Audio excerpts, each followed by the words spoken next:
इतका बदला नाही तर तुम्ही सगळ्यांनी त्याला इतका बदलला की त्याचा आवाज महाराष्ट्रापर्यंत पोहोचला. दंड थोपटला आणि तो दंड थोपटण्याचा पॅटर्न हा पूर्ण महाराष्ट्रामध्ये गेला. मला इतका अभिमान वाटतो की आता मी कुठेही उभा राहिलो की माझ्या समोर पोरं येताना हा पॅटर्न तयार झाला. पण बांधवांनो, हा दंड थोपटणं किरकोळ गोष्ट नव्हती. तुमच्या सगळ्यांच्या विश्वासावर मला माहिती होतं की हा माझा परिवार आहे.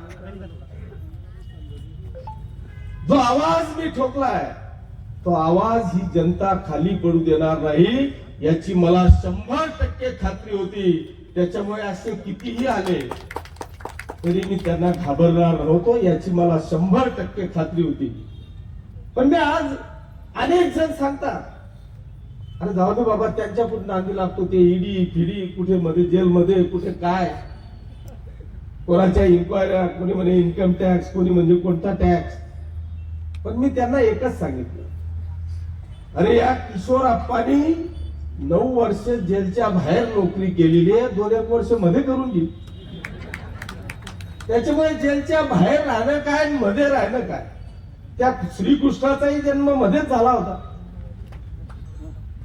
त्याच्यामुळे त्या गोष्टींची पर्वा मी माझ्या आयुष्यात कधी केली नाही. पण आज मी आपल्याला सगळ्यांना या निमित्तानं सांगतो की आज अतिशय शुभ दिनी आम्ही हा कार्यक्रम घेतोय. माझी सगळ्या लोकप्रतिनिधींना, सगळ्या कार्यकर्त्यांना, सगळ्या पदाधिकाऱ्यांना आजच्या या कार्यक्रमाच्या निमित्तानं मी सगळ्यांना या ठिकाणी विनंती करणार आहे